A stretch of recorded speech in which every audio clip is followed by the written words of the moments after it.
In the UK, we've seen a rise in politically motivated assaults aimed at politicians and right-wing activists in particular. These attacks have been justified as a legitimate form of protest by labelling its victims as far-right hate preachers. The phrase "punch a Nazi" was popularised after the now infamous clip of Richard Spencer being punched went viral, and attacks such as these have now become a trophy emblem for the far left. Over the last few weeks, during the European parliamentary election campaign, a new phenomenon emerged in the form of milkshake throwing. Tommy Robinson's campaign in Oldham was also subject to a riotous attack by a group identifying themselves as the Muslim Defence League, with reports of eggs, bricks and even scissors being thrown at Robinson's supporters. In these prominent cases, the mainstream reporting has often been seen as lacking, sometimes even appearing to validate and endorse these attacks. A little while ago, Rod reached out to me with his story. Rod is a regular at Speaker's Corner, where he goes to debate with the public on the subject of men's rights. Because of the visibility of Speaker's Corner in recent years, his face is likely to be known by militant anti-fascist groups, who often conflate supporting freedom of speech with supporting hate and racism. Rod was attacked after attending the Day for Freedom event in May 2018, an event which I helped organise in support of freedom of speech. Although there was a notable counter-protest from the anti-fascists, the police managed the event well and it was largely peaceful. Afterwards, however, there were rumours of trouble which had been instigated by the counter-protesters at various locations around London. We paid Rod a visit so he could tell me more about what happened to him and his friends. My plan was to get our friends to our normal pub. And one of my friends stopped at the bar and he was carrying my ladder all day. He's 63, so he was a bit worn out and he's dying for a drink. And of course there was this woman there, and she goes, "Well, what are you doing?" He says, "We've been to the march." And she goes, "Well, I hope you're on the right side." And he goes, "I was on the right side of free speech." And there was she was swearing and things, and she had other women with her who all started up. So my mate came round, and I think he brought a couple of my other mates. There was about 4 of us, 3 or 4 of us then. And I got my beer in front of me, and I took about 2 sips, and then suddenly I looked to my right, and then you'll see us in the film, there's a black guy and a posh white guy. And the thing is, I was going to ask him if he wanted to sit down so we could talk. But he says, "What are you doing? Who are you?" And then the white guy comes along and says, "What are you doing in our pub?" Your pub. We're just expressing our free speech. Yeah, go for it. The more the merrier. While that was happening, we were being encircled. The whole thing was choreographed. We were circled right round by, and they started coming in and coming in and coming in. And they sit behind us, and the woman's giving it all this and all that. And so my mates get their cameras out and start filming.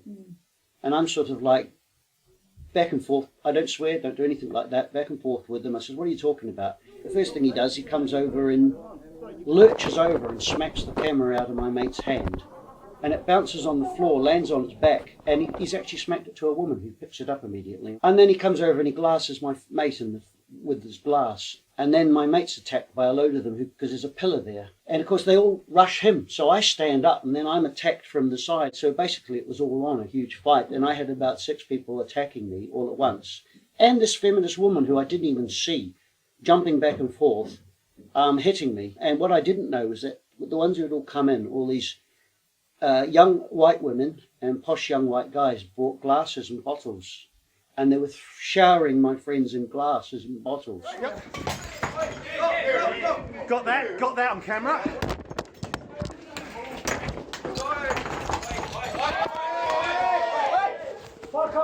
2 of my mates just froze when all this started. One's 63 and he got hit in the face with a bottle and had a huge bruise on his lower face. And the woman was going, "Go on, hit me, bitch. Hit me right here, bitch." Smile. Fucking throw a punch, bitch. Throw a fucking punch. A little girl. Why? I'm not a little girl. I've got a nice little top going on right now, you little fucking bitch. So then I realised and I started screaming for the police, shouting for the police. "Can someone call the police, please?" Are the police on the way? I'm all right. Yeah. While this was happening, they were going around telling people in the pub that we were racist and that we had hit a woman. I hit a woman. Absolutely. They're calling racist group called the These guys started chatting shit to someone at the bar. They had an argument. We came in to see what was going on. Then one of our friends was mouthing off at racist critics. One of them started punching her. My mate had a chip tooth. My shirt was all ripped. All the buttons were gone. His shirt was ripped up. And he was annoyed. You know, you got to replace them. And his phone was gone. He got that. I don't know how he got his phone back. I feel a bit dizzy now, guys.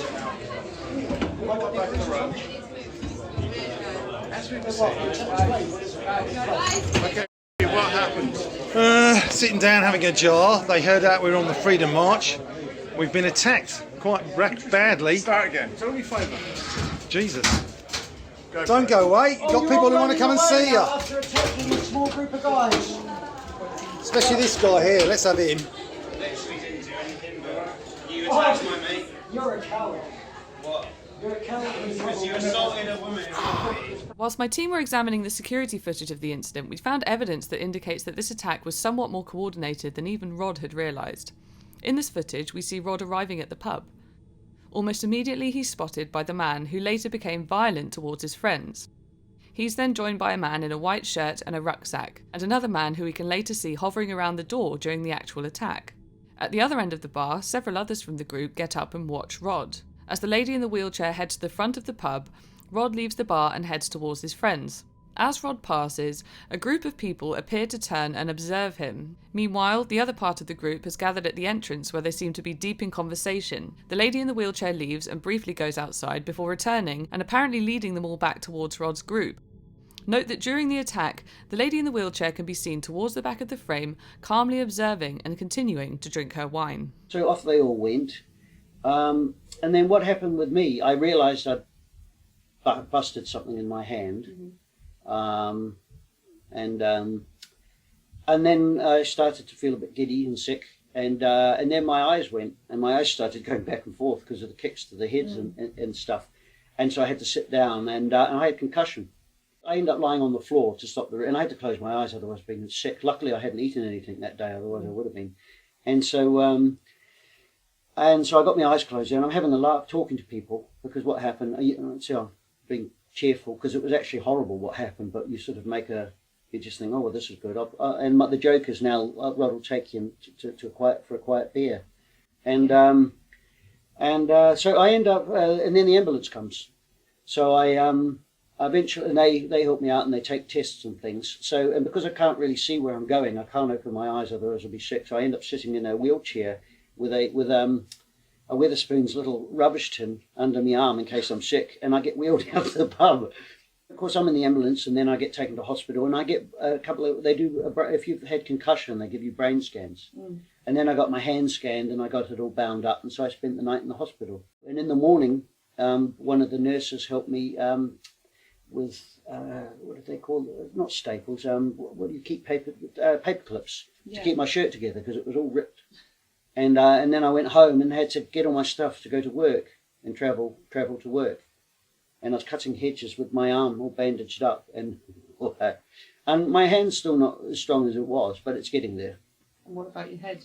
I was having bits of trouble with memory, and I also, dealing with the police was, me and my friend went up to speak with the police, and he told us from the start they didn't really have time for this. The main instigator, who was female, who actually was the main instigator of everything, who drew everyone in, where she was sitting with the bear slops on the table opposite us and whatever, there was a credit card. So my mate got it and took the name down, and he foolishly gave it to the police. And the police denied all knowledge of it. And so we got the footage. Wetherspoons gave the footage. We had all our camera footage. We put it together.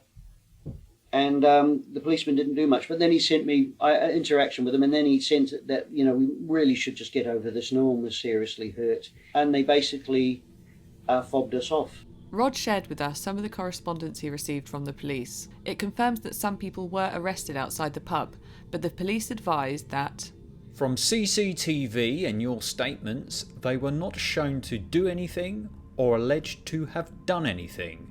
I understand that you think this was an organised attack. However, From looking at the CCTV and from reading all the statements, it appears that the main instigator was the man in the middle, who we are looking at trying to identify. In my opinion, I think the best thing to do is to try and move on from all of this. The injuries sustained by yourselves were not serious, and it's not worth for you all to keep on thinking about it. You should live your lives without this in the back of your minds. I hope you guys are well and can now forget about this incident and try to get on with your lives in peace. It is not worth thinking about an incident that some stupid idiots have done. I found this to be incredibly dismissive. The police are responsible for investigating this crime and bringing these individuals to justice. The incident arguably amounted to an organised act of affray, and at least one person was seriously assaulted. The police seem to say that although they recognise that this group have done something wrong, that Rod and his friends should just accept that there is no hope of the culprits being held to account. The police also said it was unlikely that they would be able to identify anyone within the video material, and yet we were able to identify at least one of the activists within minutes. Some of these faces are regulars on the anti-fascist scene and have been present during other violent attacks. Why are the police not doing more to investigate these people when there is video evidence of organised political violence taking place? Anything to do with Antifa violence or left-wing violence, they waive it. See, if you'd had any of Tommy's people, football people, or alt-right or anyone like that cause any trouble, they'd be on them like a shot. But these people, and they were like, these young people, you'll see in the thing, they were just laughing. They knew no one was going to touch them. And it's had a big effect on me. And the fact that no one did anything, and we couldn't get the police to help. So the police are letting the public down, and I think anybody who goes to anything, I don't think they should stop going. I think they should support Tommy Robinson and all these other things, anything you believe in politically, but be aware the police are probably not going to protect you. Rod's experience raises troubling questions about the way the police are responding to violence from extremist groups, particularly those with left-wing or anarchist affiliations. Whilst Rod puts on a brave face and can joke about what happened, the injuries and trauma he suffered were real and have had a lasting impact. The footage of the incident paints a disturbing picture of people acting in a pack and attacking in a premeditated fashion. They showed no remorse or sense of responsibility for what they'd done and shamelessly blamed the victims for the crimes that they themselves had committed. Rod told us that he's lost faith in the police and justice system, and I can understand why he feels that way. Having heard his story, a story which seems to tally with my own experiences, it would seem fair to ask if our police, our politicians and our media have a blind spot when it comes to condemning far-left extremist violence. I'll continue to investigate stories such as these and attempt to bring them to a wider audience. If you'd like to help me and my team fund further investigative work, you can now support me on Subscribestar and Patreon on the links found in the description.